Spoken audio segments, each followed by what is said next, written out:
After years and years of trying to conceive, the one thing that I never did and that actually made the biggest amount of difference in the end was slowing down. But what does this actually mean, and how, amongst everything else that you're going through, can you possibly do this? Well, today's episode is all about this, and I can't wait for you to hear it. Welcome to the In Your Element Fertility Podcast. I'm Jennifer Edmonds. I'm a yoga teacher, Pilates instructor, meditation and breathwork coach. And for the last 15 years, I've been helping women on their journeys to motherhood and beyond. This is the podcast that blends both science and spirit with everything you need to know as you navigate your fertility journey. If you're looking for a way to support your physical health, your mental health, reduce anxiety, and reclaim some joy back into your life to make the process of trying to conceive feel easier, then you've come to the right place. I'll show you how to apply the latest scientific research along with your energy and mindset to provide you with all the tools you need as you're trying to conceive. This is the In Your Element Fertility Podcast. Hello, everyone, and welcome back to another episode of the In Your Element Fertility Podcast. Now, this is actually the final episode in season 1 of the podcast, and I just can't thank everyone enough for all your support, all of the messages and the emails that I've received, and it just warms my heart to think that me being able to record these beautiful episodes can make a difference in some of your lives. And that is my whole intention and all I wanted when I started this project. So big thank you. Now, we're going to be back in March with season 2. So we're just taking a small hiatus. And if there is anything that you want to see and hear and get involved with in upcoming episodes, always let me know. Today's episode is with the amazing Coni Longden-Jefferson, and you're going to love this episode. She is hilarious, if nothing else. But Coni is a reproductive health writer, a content creator, and she's also the co-founder of Nixi Body, which is an awesome period underwear company. And in this conversation today, we go through so many things that relate to infertility, menstrual cycles, the shame around those menstrual cycles and how that relates to later years when you're trying to conceive. And Coni is actually on her own fertility journey at the moment, and she shares a little bit about how that has made her feel and what her next steps are, and how she's really watched the way that her life has changed since she started trying to conceive. I found Coni because she started this incredible campaign called Slowing Down to Get Knocked Up.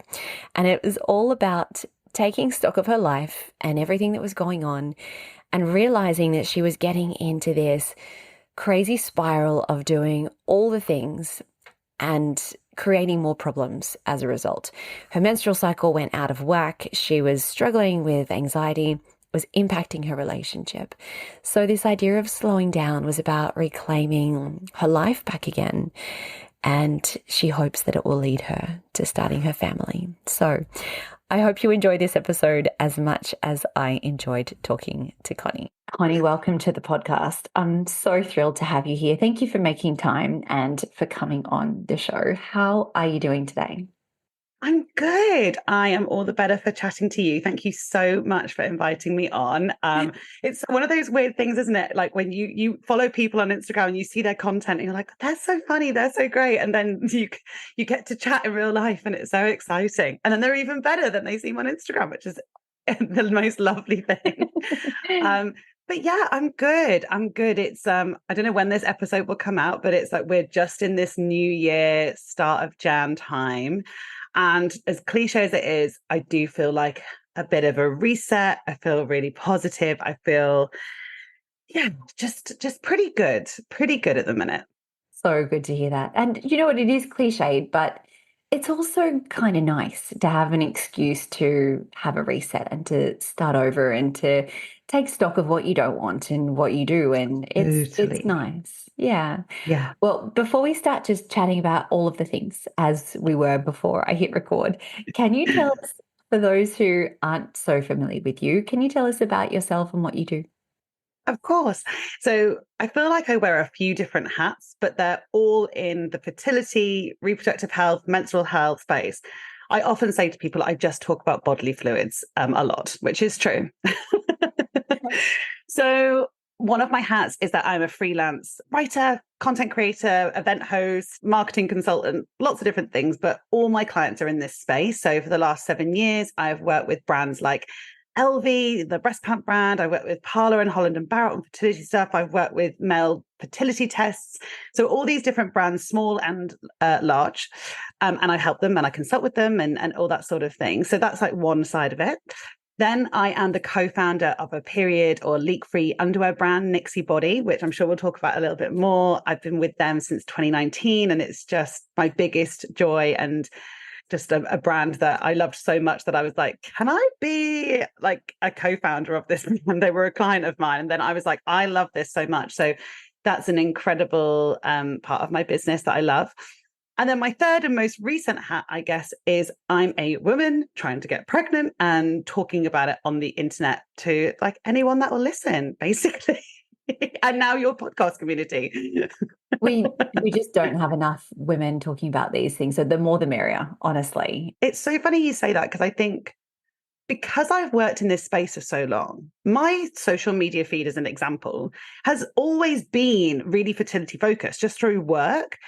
And then as I started sharing, I have all these people coming to me. They're like, I've never heard someone talking about this. And I'm like, oh, they are out there for sure. But I guess if you're not, when you come to trying for a baby and it's not going the way that you wanted it to go, you have to discover this whole new community. And I feel really lucky that I was already in it in a way or adjacent to it. But you're right that I think I was in an echo chamber. I thought everyone was talking about fertility all the time. And I'm like, oh no, they're really not. It's a really good point. And obviously I work in this space too. So I am also talking about fertility and vaginas and whatnot all day long. And so it's so normal to me, and then occasionally I'll meet someone who I don't know and they'll ask me what I do. And they're like, oh, is there much need for that kind of work? And, people don't really get it. And you're right. It just shows us we have more work to do. So the more of us that can shout it from the rooftops, the better. Yeah. And that's why what you do is so amazing. And this podcast is so great. So thank you so much for having me on. Thank you, Coni. That's so sweet. So your journey to having a family hasn't really gone the way you'd hoped or planned. Can you share a little bit about what has happened so far on your journey of trying to conceive? Yeah. I mean, I still feel like in the grand scheme of fertility journeys, I'm in an early-ish part of it. We basically spent most of 2023 actively trying for a baby. So it's kind of been around this year mark. But that's one of the reasons I wanted to share, because I think there are so many incredible people, women mainly, but some great guys out there who have they go through IVF, or maybe they have to use donor eggs, or maybe they've gone through a journey and they're sharing retrospectively, which I think is really important. But when I was like even 3 or 4 months in and starting to just really struggle with my mental health and being really upset, like that 2-week wait, my period coming and being devastated. And I was like, am I overreacting? Should I be okay? Like, it's not like I've been trying for 2 years. It's not like someone's told me I can't have a baby. And so I really felt quite alone in that early time struggle.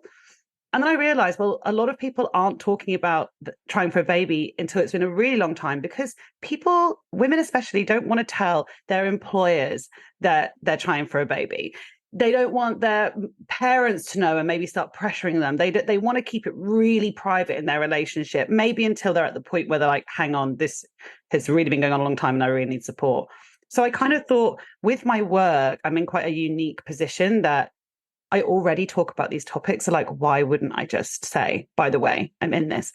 And so I just shared, I think, like an Instagram story about, like, oh, we are actually trying. And, it's been a few months and I'm finding it quite hard. And my inbox was just flooded with like, oh my God, I've only been trying 2 months and I'm really upset. I actually got pregnant after 3 months. But even those first 2 months, I started to feel really weird about my body and all this sort of stuff. So I was like, okay, great, I'm going to share about this. Sorry, I kind of jumped into why I'm sharing about it rather than my journey, but I guess they're all completely interlinked.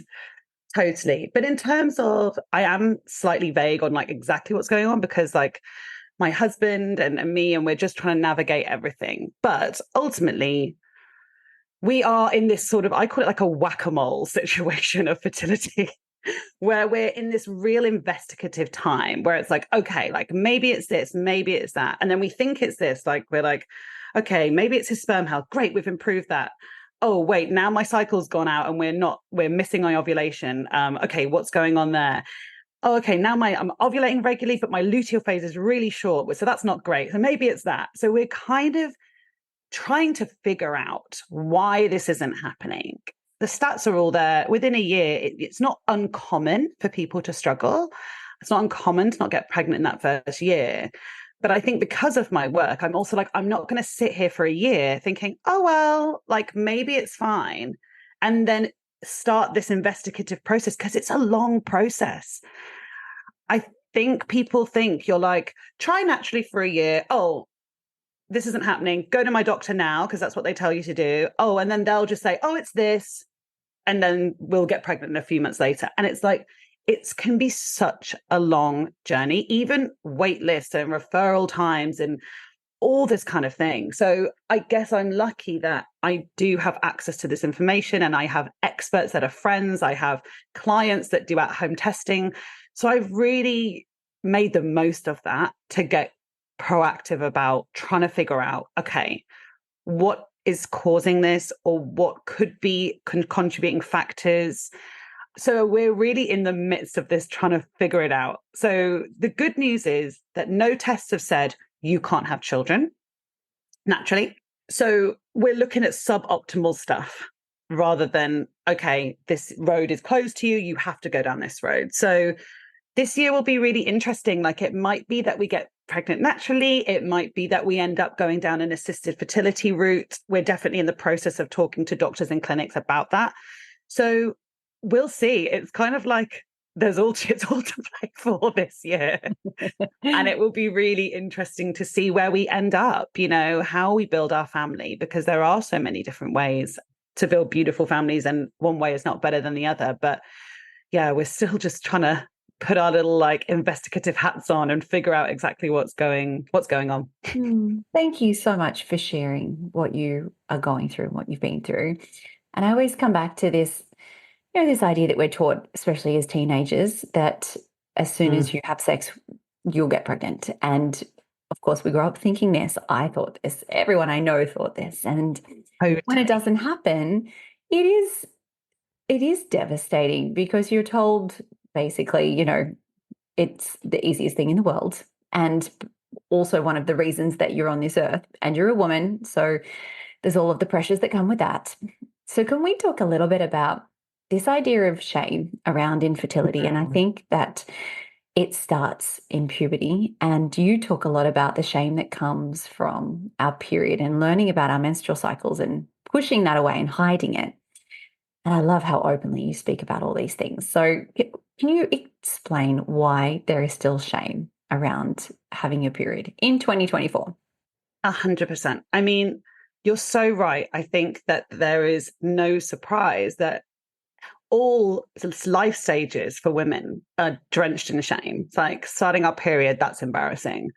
Wanting to own our sexuality, that's not cool. That's not ladylike. That's not appropriate. Then it's like trying to get pregnant. Well, like, what's wrong with you? Oh, you're losing pregnancies, miscarriage, menopause, whatever we go all through, there is just this thread of shame, which ultimately is just all about misogyny. It's just that we are women in a man's world, and they don't want to talk about this topic. So therefore they are taboo, they are shameful, they are drenched in stigma, which is ridiculous. As you just pointed out, all the men that are being misogynistic wouldn't be here if it weren't for periods and uteruses and vaginas. So really, why are we not having girls? It's women having all of the population. Yeah, you're welcome. So yeah, I think you're right. I think it starts in education. I think that when I was at school, I don't know what it's like in Australia, but I mean, I was of a generation, at least we had some sex education. It was there, but it was very the boys get taken into one room and the girls get taken into another. And then the girls are told all about periods. And then the boys are it's this mystery, right? Everything is a mystery. and you fear what you don't know. So you grow up like people thinking like periods are something that you don't talk about in front of men, and there's something to be embarrassed about. And if you're in a mixed school, then that kind of feeds into your lessons, right? Because if you're with the boys are there, so I don't want to ask to go to the toilet to change my tampon, so I'm just going to sit here and I'm going to worry, and just all this like silence that young girls are put through. And I think like that's really, really toxic. And I mean, I don't know. I really, you've got a daughter. Like, I really hope that the period shame is, we're starting to dismantle it. Like, I think there have been some incredible campaigns in the UK around this stuff. I think people, people are talking about periods in sport, people are talking about periods in the workplace. Like, it's happening, like it is changing. And so I'm really hopeful that for the next generation coming through, like, conversations will be really different. But there's still a lot about it. Like, there's still, do you know what? I tell you something that I've really noticed, actually, and I think it's an interesting comment on period shame. I've seen a few TV shows recently, and they're sitcoms and they're comedies, and they're written by women, and there's conversations around period sex. And the men that are written by the women are like, I don't mind, like, that's fine. And you're like, this is what women want. Like, they're creating these characters that are like, yeah, we like men that aren't bothered about periods. Like, that's really cool. And like, when you see that on mainstream TV, you're like, yes, like, this is what we need to see, just like the change in conversation. That's period shame, I guess. But when it comes to infertility, I think it's even more complicated, because I think, I don't know, like, I think it's so internalized, that shame, right? I think that you feel like you're failing. Like, you feel like your body isn't doing, as you said, what we've been told is so normal. Like, that's the most natural thing in the world to be able to do this. That it's going to happen, the first time you have a condom slips off, like, you're going to get pregnant. And obviously that can happen, and everyone should be practicing safe sex. But, for many, many people, that's just not the reality. And I think that I think that when things start, and even me, who, I work in this space, talked about these topics for ages, I'm really open about it. I'm really actively dismantling shame around periods. And that's what I do. And I'll still sit on that toilet and get that negative pregnancy test or get my period and feel like, oh my God, what the hell? Why is this not happening? What is wrong with me? What is wrong with me? That is still like a phrase that goes round in my head. And I would say I'm pretty advanced when it comes to trying to end shame around this stuff. But it's so personal. It's so, so personal. And then the language around it, like when you talk to doctors, it's a failed round. It's what's the one where it's about your cervix? Like, it's like a not good enough. Incompetent cervix. Yes. And it's like this language. Awful. Geriatric pregnancies. It goes on. Exactly. If I am still trying next year when I turn 35, I'll be classed as a geriatric pregnancy. What the hell? Why are you making people feel like old and past it and all these things that we're told as women as well? Like, it's so complicated. And then I think the other thing is that that's the medical side.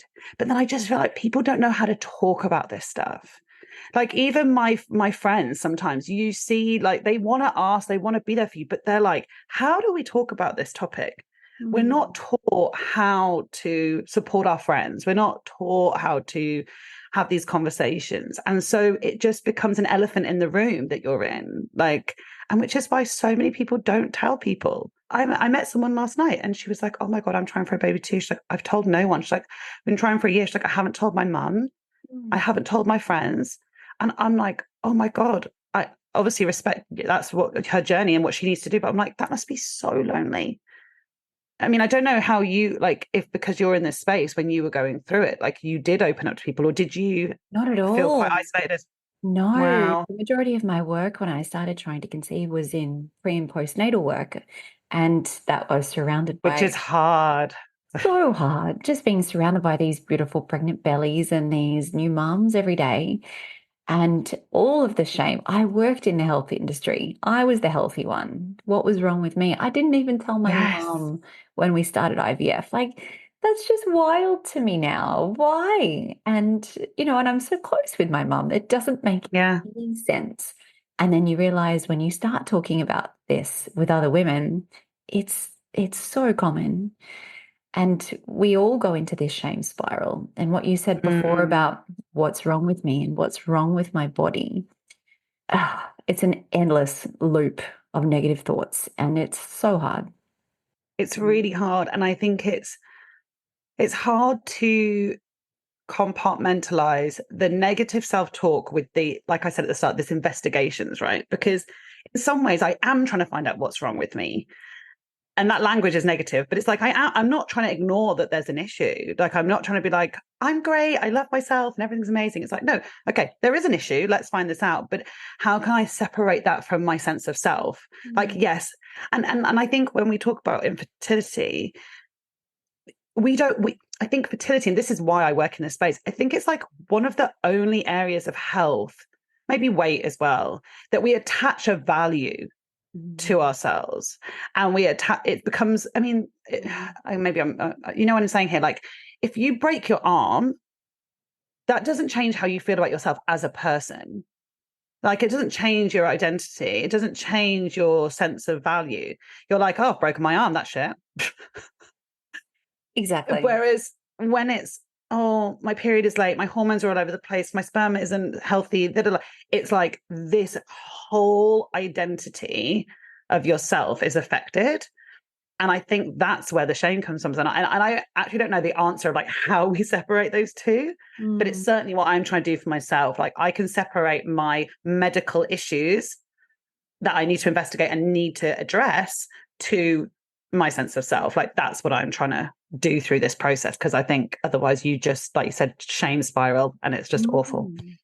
It's interesting you compare it to weight, and it's so strange. I had an amazing conversation with another fertility yoga teacher who hates this idea of the fertility wellness industry, where it equates fertility with health. And I hate this idea that it is so much deeper than this is my medical issue. You know, it does become very, very personal extremely quickly. And it usually is focused on women, even if it is a male problem. And you're right, all the language that we use. And then obviously when we go down the assisted fertility treatment path, it is all about the woman, even if it is the man's issue, which is... It is crazy. I don't know what it's like in Oz, but in the UK, basically through the NHS, which, like, love the NHS, thank God we can even get free stuff, you know, how amazing. But it is like all on the women. They will do one really standard sperm test. And then I'm getting shoved into like getting my tubes flushed, like pelvic exam, and I'm like, oh, are there any further investigations for my husband? Oh, no, we don't do that. So we're having to pay privately for investigations for my husband whilst I'm having all the investigations, which, like, look, great that some of it is funded and but it is really interesting that this is where they split. And it's like, no, their focus is over here. And you're like, cool, but what about this? So even from like, there's a medical perspective, like you said, it's just all so focused on the women, when we know that like a third of infertility cases, are purely male factor, and then another third are combined. It's crazy. That is quite astounding. And do you know what, even as someone who works in this space and whose husband had all of the millions of other things that we could have tested, I did a workshop recently with an American urologist who even mentioned other things that I had never heard of that should be routine when checking through male fertility. And I was like, wow, how are fertility clinics not doing this? Sure, you know, GPs, we can give them maybe a little bit of a pass, but gosh, fertility clinics aren't doing that. You know, the hormone testing, the pH testing, all these things that have such a big impact. I even had no idea. So yes, it is. You've really got to know what to ask, and what you don't know is you don't know what you don't know. It's so hard. Totally. You're so right. And I think that's another thing that I'm really passionate about, and I need to figure out this year how to help people a bit more. It's like this advocating for yourself in like within the doctors or within the clinic, and knowing what to ask for, knowing what to challenge, knowing what to push back on. Because like you said, you know, especially with general practitioners, you know, they're doing the best they can. In the UK, they're under so much pressure. They've got 10 minutes and they just want to like help you as much as they can, but like they're not going to be deep diving, investigating your, you know, results. And what I'm really shocked about is, and I'm sure other people have had this experience, like you go for these blood tests and then you just get an app like, this is your result. It's like, there's no, it's like, it's good or bad. And then there's like no context. There's no follow-up. There's no, and you're like, okay. And then I'm really lucky, right? Because I have friends that are fertility experts. So I'm texting them my results being like, I think it's probably this, and they're helping me. But I'm like, that who is helping everyone else? What are they navigating? Like, and that's what I mean about this, that first year, even before you go down assisted fertility, there's so much stuff that is so stressful and puts so much pressure on people. And because of the shame, people are just navigating it completely on their own, like you did. And it's just heartbreaking. It is. It's so heartbreaking, which is why the work we do is so important. One of the reasons I really took notice of all of the content that you post on social media was this incredible thing you did during December that was titled Slowing Down to Get Knocked Up. And I loved that. I have so many questions, but can you tell us a little bit about what that was and what brought that on? Yes, totally. So, I mean, maybe people can tell from how I talk. I'm quite a highly strung person. Passionate, I like to say, but maybe a little bit highly strung. And I'm definitely this like type A problem solver doer, which going through a fertility journey is like a really quite a bad personality. In ways it's good because it's like you get shit done, like you get in the test book, like whatever. But it's also this, my husband and I talked a lot about this over December. It was like, oh, like this is a bad situation for my personality because I am used to having a problem. I mean, like, right, I'm just going to go and fix it. And I'll fix it. Like I'll find a way to fix the problem. And so for the first like 6 months of us trying, like that's how I was. And that was my full focus and energy. I was like peeing on every stick. I'm like taking my temperature. I'm doing this. I'm speaking to every expert. I'm doing everything. I'm like, I'm gonna troubleshoot this and I'm gonna find the solution quickly and I'm gonna be pregnant by the end of the year. And obviously that didn't happen.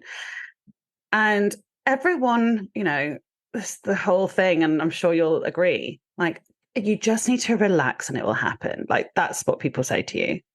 And you're like, fuck off. That is not helpful.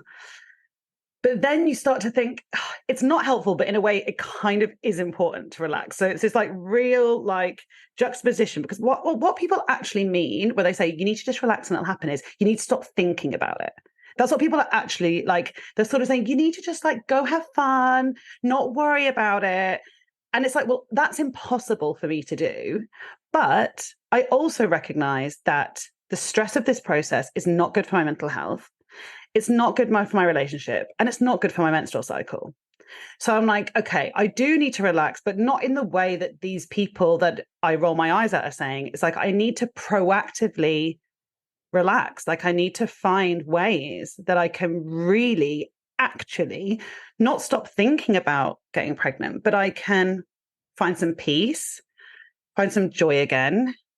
And you know, hopefully through that also balance my hormones a little bit more because my menstrual cycle, which is for 4 years had been completely regular through trying for a baby became irregular. So I'm like, okay, my hormones aren't happy here. So I was miserable and I was like, right, I do need to relax, but it's not because I need to stop thinking about it. I need to actually do this for me. And I need to channel this energy, this problem solving energy into like, okay, let's be really proactive and intense about relaxing because that's my personality. So I was like, okay, and I actually had a therapist once who I talked about this and she's like, you're making relaxing sound like work. I'm like, yeah, that's me. So welcome to the party. That's how I am. So I kind of thought that I was like, right, I need to relax, but I'm not the kind of person that's like, I'm just going to wake up one day and just be chilled. So I was like, let's make this a bit of a project. Let's make this something that I can get my teeth into. Let's find fun ways to relax, new ways to relax. Let's talk to experts about different things that I can try. Like, let's make this an adventure. Let's make this a project. So that's what I did. And then the name Slow Down to Get Knocked Up just like popped into my head. I thought it was quite funny. which a lot of what I do is because I think things are funny. It's like, Brilliant.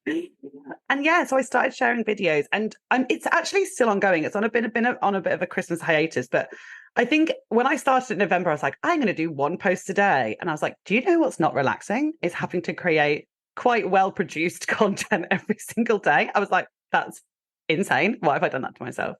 So I've it's more of like an ongoing project now rather than this time constraint. But basically, yeah, I've just done things like, some things are just hanging out with my friends and then talking about, how I feel about that, my friendships and stuff like that. Some of it is more like, okay, I'm going to try and hydrate. So I bought one of those like crazy Stanley cups that are like 2 times bigger than my head. Some things are like, okay, I'm going to do a yoga class, or I'm going to do a Pilates class. And then, so it's just like, basically, what can I do to slow down, just like calm my nervous system and feel good again? And I do think it's been a bit of a game changer for me. I think like it has made me see rest in like a really different way. It has given me some space to explore some of my feelings and connect with others, which is really beautiful, like really amazing. And I do think going into this new year, like I do have a really different perspective on my fertility journey. And I think the whole Slow Down to Get Knocked Up project is partly to thank for that. And I have actually realized that, you know what, I need to relinquish some control. I need to chase the joy and the peace and the things that make me feel good, and just trust that one way or another, like I'll become a mother, and whatever road that takes. But I can't handle whatever that road is if I am burnt out and stressed and upset and my marriage is like on thin ice. Like that's just not, I don't want to become a mother that way. I want to be a happy, relaxed, joyful, at peace person when I become a mother. And so I kind of have shifted my focus a little bit. Like I'm still doing the investigations, I'm still tracking my temperature every day, but I'm also like, last year just got so, before I started Slow Down to Get Knocked Up, was just so all encompassing of fertility stuff that I forgot to have fun and forgot to look after myself. And so, yeah, so I think just doing that at the end of the year was a really powerful reset for me. And I'm really excited about where my head is at now. I feel a lot better. And so, like I said, it's an ongoing thing. Like it's going to be a constant journey to remind myself that there's power in rest and there's power in prioritizing yourself. And I don't think I was good at that before. And I think I was like this problem solver on a mission. And now I'm like, you deserve to have nice things and do nice things and be happy. And even though fertility is there, it's like this little cloud, dark cloud, which I'm sure a lot of people can empathize with. I'm like, let's bring a little bit of sunshine in at the same time, It's funny what you said about making relaxing work, making it hard work. But I think there's a lot of realness in that, because I don't know whether it's a chicken or the egg thing, but whether I'm like you, I was 100% type A, left-brained, let's figure out this problem. Let's take 19 supplements a day. Let's spend 50 hours Googling each week. But I think when a lot of my students come to me, they are in that state. And I don't know whether they were prior to having fertility troubles, or it has kind of bred them into this, person that they don't want to be. And then they are hearing every second idiot telling them to just relax and go on a holiday and all this jazz that obviously is a complete waste of everyone's time. But what I love to give students is practical ways to actually relax. Yes, and, exactly. Because we need this, it's what can we do to reduce cortisol levels? How can we get that stress response down? How can we reduce anxiety, and how can we start to live life again? And yes, that's the other totally thing, isn't it? It's really it. It's really it. And you're right. I think it's actually really like narrow-minded when you tell people to relax. So it's like and I'm like, go on holiday. Well, maybe people don't have enough money to just go on holiday. Like we're trying to conceive. I think this is the other thing as well. We're trying to conceive now. Sometimes like this last year, I was like, do you know what? If I could just go and live in the woods in a cabin and get up with the sun and go to night, with the moon and like make bone broth and not have any worries. Like, yeah, do you know what? I probably would get pregnant faster. But guess what? Like, that's not the life that the vast majority of people are living in. We are living in fast-paced modern worlds. A lot of women are, you know, in amazing points in their career, have built careers that they love.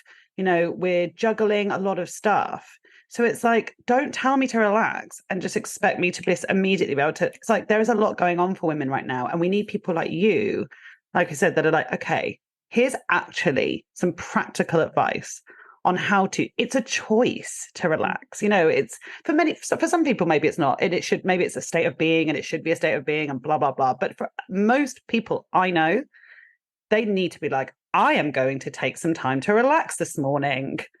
Yeah. And then you do. And that's why we need people like you telling us how. You know, that hour of a class with you is so important for people that are juggling so many different plates. Thank you. And I think it all still links back to this idea of shame, because if we're not being productive, we're not being worthy. And how dare we take an hour to lie in bed and read a book? And I did that on the weekend and I still had the guilt. You know, I had the mum guilt, I had the work guilt, I had the my house is a mess guilt. It's ridiculous. So it is something that You are so right. to remind ourselves, totally. There was something else you mentioned in that around letting go and this idea of surrendering. And I think that is by far the hardest thing to do when you are struggling to have a baby. How do you manage to do that? Oh God. I mean, work in progress. I think that the letting go is, I think it's impossible to fully let go. I would say that, I imagine. Maybe I'll reach some level of enlightenment at some point this year and I'll let you know. But I feel like it's pretty impossible to completely let go. And I think it all comes down to trust. And I think that if you are the kind of personality that I am, which is things only happen if I make them happen, that's how I feel about life. And maybe that resonates with some of your listeners. And I think if that is your personality, it's really, really hard. It's really hard to trust and be like, I can like take my foot off the gas here. I can like relinquish some control and this could still happen for me. Like this could still happen. And it's what am I doing? Okay, let's talk practically. How do I focus on letting go of control? So affirmations are something which I never had an interest before. I thought it was really cringy. I thought it was like weird. But I've just actually thought, you know what? What's the worst that can happen? I'll, on my dog walk in the morning, listen to 15 minutes of positive affirmations and see if they just get into my brain and start to, you know, and I mean, I'm obsessed with like neuroplasticity and like all of this stuff. And I'm like, okay, let's give it a go. Let's give it a go. Right. So I'm doing affirmations just, and like a lot of that is just like, yeah, do you know what? Everything's going to work out for you, babe. Like it's fine. Everything's fine. So I'm doing that. I think journaling, I did so much journaling over the New Year break. And I think that is just really great for trying to shift your mindset a little bit. And again, I just really want to make it clear that this is like, no, this is not toxic positivity. This is not kind of like, I just believe I'm going to wake up one day and get pregnant. It's like, no, you still have to like do the tracking and do the investigations. But I'm like, how can I just not let this have like a chokehold on me that every day I'm waking up like, if I don't do this, like if we don't have sex today, like we're not going to, it's never going to happen. It's like, okay. So yeah, so I think affirmations and journaling have been really huge for me, actually, as cliche as it sounds. I think talking to people, I think just conversations, like I think like the more and more you talk to people and just like, I think we're all influenced by what we hear and what we listen to. And I think like it can just be really nice to hear other people like you, like, you know, you're like, I'm the kind of person that you are, but I've had to relinquish control. And also I think it's kind of refocusing on like things that are not fertility as well. It's like, okay, what's the worst? Okay, in a worst case situation here, scenario here, I can't get pregnant. That's like worst case scenario.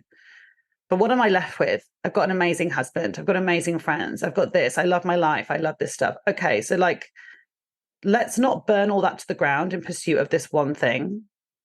Let's actually nurture all of those things and feel grateful for those things and know that a baby will be an amazing addition.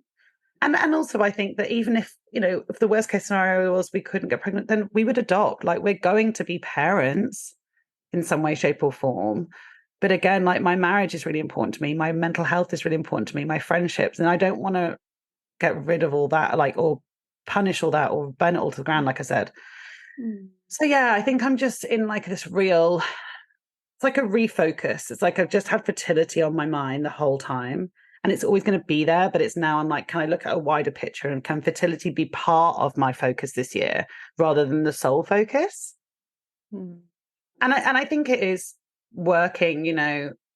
I got a negative pregnancy test a couple of days ago. And interesting, my period is late, right? Which, if you're trying for a baby, oh, like, a late period is like red rag to a bull. Like, this was all I can think about. Like, I must be pregnant. So eventually I was like, I did a pregnancy test and it was negative. And I was upset. But then I was like, we go again. Just not the right time. Let's go again. And I was able to let go of that heartache a little quicker than I had been in the years previously, and not go down. And I think also we can catastrophize. Sorry, I'm jumping around a little bit here, but I think I'm just like, I think that I'm thinking about me last year versus me going into this year. And last year it'd be like, a negative test would be like, we're never going to get pregnant. This isn't going to happen. Da, da, da. And again, I think that's because not enough people talk about how hard it is until you do hear stories where it's like, it took us 7 years, it took us 8 rounds of IVF, which are really important, valid stories. But then there are people out there that are like, oh, we got pregnant naturally, but it took 18 months. Or, yeah, we got pregnant and we went through IVF, but, our second round worked, like yours, and actually it was okay. And I think that had only felt like I knew stories of, we got pregnant on our honeymoon without even trying, or we got pregnant after 10 rounds of IVF and it was horrific and hell and heartbreaking and really, really hard, but we got there in the end.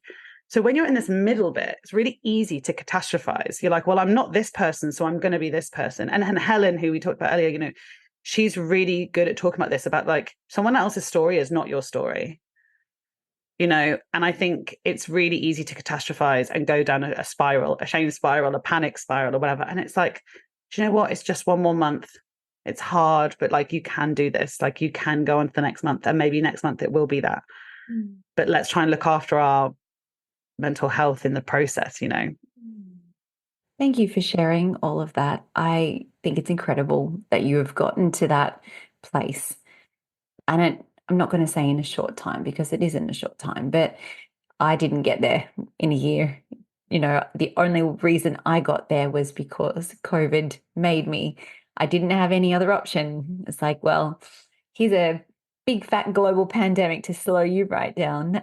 Yes. Which was a blessing in disguise in some ways, horrible in many other ways. And let's not pretend it was a good time, but it's amazing that you can get there. And I hope that everyone listening to this can too. And I guess it's also like, grief isn't linear. I don't think a fertility journey is linear. Like, today I'm feeling quite positive. Like, this last negative pregnancy test didn't hit me as hard, but I feel like you almost, I don't know if this resonates with you, but like, I feel like there's almost like blocks of time. You kind of are like, okay, like the next 3 months, I'm going to be positive. I'm going to, and then if it doesn't happen in that block of time, then I think then you hit a bit of a really down moment. And then you have to kind of like build that resilience up to go for like another block of time. Does that resonate? Big time. I had very big like walls around time frames on my fertility journey. And I find that everyone does that. It has to be by this time because of this reason. And if you can let go of that, I find that's where things start to shift. But it's hard. Yeah. And I think that's the next challenge for me. Like I'm saying, I feel like, I've let go of stuff, but I think it's because I'm like, for whatever reason, I'm like, okay, so we're going to have these tests done. We're going to change this. Mike's changed this. So he's got 3 months up, and I think infertility, in the science of it, there is 3 months does feel like this block of time, right? Because it takes 3 months roughly for sperm to regenerate. It takes 3 months roughly for a follicle to mature into an egg. So there is a lot of this, if you make changes now, you'll see the benefits in 3 months' time. Which obviously isn't like strictly true, but it's like this sort of rough guide. And so I think 3 months Like at the moment, I'm like, well, we've just had Christmas. We got a bit boozy at Christmas. We really let our hair down. So it probably won't happen now. But if we're really good for the next 3 months, then we'll be in a much better position. And I think, just for like complete transparency, I think it's not like I'm being false in my positivity, but just as I'm sat here talking to you, I'm like, I do think I'm in like a bit of a bubble of my 3 month time where like, you know, and then if by April I'm not pregnant, I know I'll be really upset. And then I'll pick myself up again. And I think the resilience that is needed for a fertility journey, the emotional resilience, is really underestimated. And that big time. That picking yourself up. I had a friend actually who isn't even trying for a baby, and she was trying to sort of understand how I felt. And she made a really astute comment. She was like, oh, it kind of feels like when you've decided you want a new job, and so you're applying for lots of jobs and you keep getting rejected, but then you have to keep going to interviews and putting on your brave face and like being really positive. And I'm like, yeah, that is kind of what it feels like. Like each month you get a rejection. And then you're like, well, I still need to keep going. I still, need to find somewhere that I can. And some months I haven't been able to find that resilience. And some months I've said, I'm not even trying this month. Like I can't put myself through the stress of ovulation and fertile window tracking. I can't deal with the anxiety of the 2-week wait. And I've just had to say this month, no, I don't want to do it. And obviously that's fine if anyone wants to take a break. But yeah, you do have to dig quite deep some months to keep going. Oh, you do. And I hope that resonates with people, because you speak so openly, and it's not common to hear someone speak in such depth about something they're in the middle of. So thank you. And I really hope this helps. Oh, you're so welcome. Before we finish up this awesome chat, because I could actually speak to you for hours and hours, Coni, can you tell us a little bit more about Nixi Body and why you were so drawn to a women's health company like this, and what are the benefits? Oh my God, definitely. So Nixi Body were a client of mine. I met them when they were literally a baby company. The co-founder, Kelly Newton, is this wonderful, wonderful dear friend of mine now, but is a wonderful person who was I say just a mum. I don't mean just a mum, but I mean, she wasn't a serial entrepreneur when I met her. She was a woman who had 2 sons, 4 foster daughters, was working, was really sporty and active. And basically she was dealing with incontinence, and quite serious incontinence, from a multitude of sort of factors. I mean, you're a Pilates teacher, so you'll know all about the different things that can impact your pelvic floor health. But she obviously had children, and that had some impact, but she also had a lifetime of endometriosis that had led to her having a hysterectomy, which put her into early menopause. So all of this stuff was going on, and it really impacted her pelvic floor health. And she was playing hockey and all sorts of things, and would just keep wetting herself, essentially. So she was like, right, I need to do something about this, but I don't like all these kind of like, like the pull-ups that toddlers have, but like for adults, those kind of papery, horrible pants that are like, oh, you can wear these and not worry about it, or like thick pads, like thick, like, maybe using a period pad, or even if they're an incontinence pad, they're like really thick and horrible. So she designed a pair of knickers that were made with sport in mind. So they're like scalloped edge, they're completely BPL free, they're made from like a sort of nylon sporty fabric, obviously all organic cotton on the gusset and stuff, but the outside of it is like, looks amazing in the gym leggings. So she just basically sat down at her kitchen table and designed this pair of pants. And then I met her when she was like, right, I've got a prototype, but I don't know how to market, I don't know how to do a website, I don't know how to do anything. And I was like, oh, this is what I do, and this sounds really cool, like, let's chat.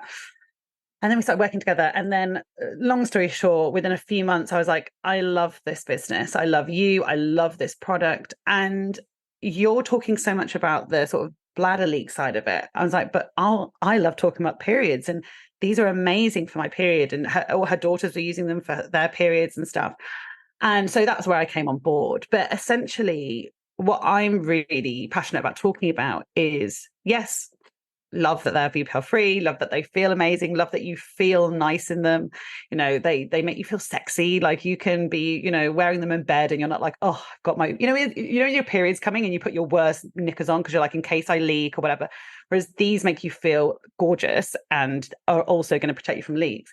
but they also negate all the plastic period waste that comes from traditional tampons and pads. And I'm sure you have this in Australia. Like, I think like period care products are the sixth most common type of waste found on European beaches. We are putting like thousands and thousands and hundreds and thousands of tons of like waste into landfill, into our oceans. And also they're not great for your body. Like, they're not amazing. You know, we know that plastics and microplastics are an issue, and yet we're quite happy to shove like plastic tampon applicators inside us on a monthly basis, which, and again, I don't want to like scare anyone, like putting a tampon applicator isn't going to give you whatever, some like horrible health issue, but this like incremental contact over time. And like anyone that's on a fertility journey, I'm sure you've talked about like endocrine disrupting chemicals and stuff. Like, I've like got rid of a load of plastic in my like food containers and stuff. So it's just that thing of like, we're all trying to limit plastic from both a waste perspective and a health perspective. I think in 2024, I think most of us have woken up to those things, and yet we still are using the period care products that our mums like suggested that we use. And so I'm really passionate about Nixi Body being one of the options that people can have if they're trying to reduce the amount of plastic and waste that's in their lives. And obviously menstrual cups are another amazing one.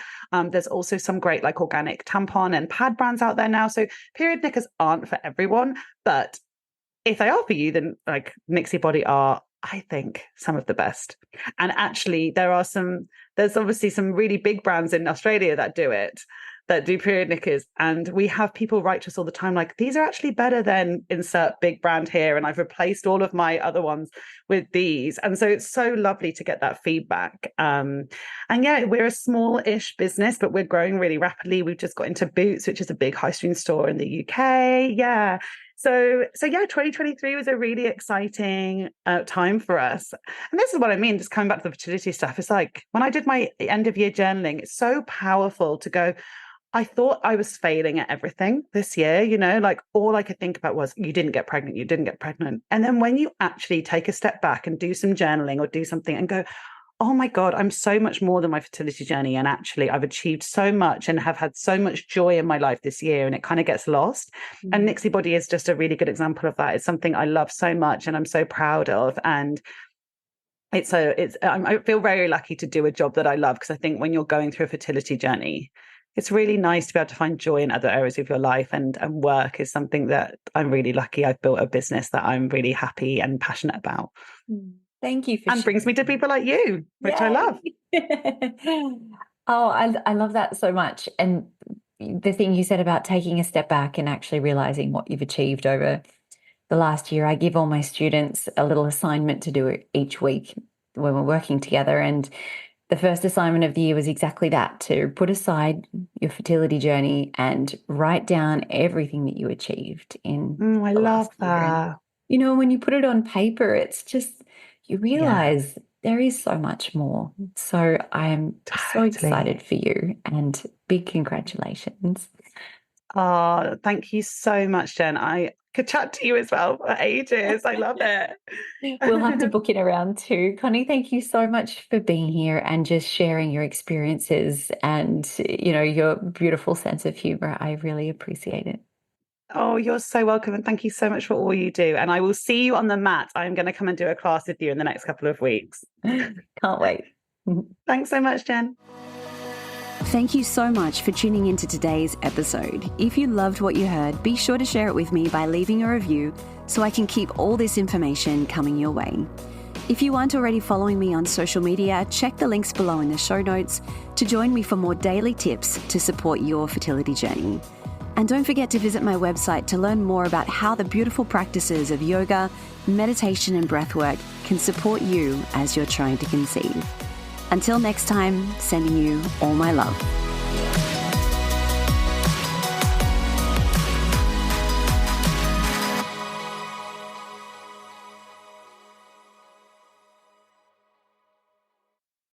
The most common thing I hear from students who are on their fertility journey is that the stress of trying to conceive has taken over their life. Your days end up being filled with endless appointments, navigating pregnancy announcements. You're trying to eat right, take all your supplements, and it is all you think about from the moment you wake up. I designed the Element Fertility Yoga course to support your body, your mind, and your mental health in 3 important ways: to synchronize your hormones, increase circulation and blood flow, and to help regulate your nervous system. But on top of this, the greatest gift that you can give yourself throughout this journey is a sense of peace, to help you calm your mind and just make this process feel easier. Every single one of my students tell me that this is the first thing they notice after starting a yoga, meditation, and breathwork practice. But on top of this, you have the amazing benefit of actually supporting and increasing your fertility. Studies have shown that those participating in mind-body programs as they're trying to conceive have success rates 3 times greater than those who don't. The course I've designed walks you through natural conception as well as fertility treatments and IVF cycles. And the best part is you can work through it at your own pace in the comfort of your home. The practices start from just 10 minutes per day. To learn more, visit elementpilatesyoga.com or see the link in the show notes.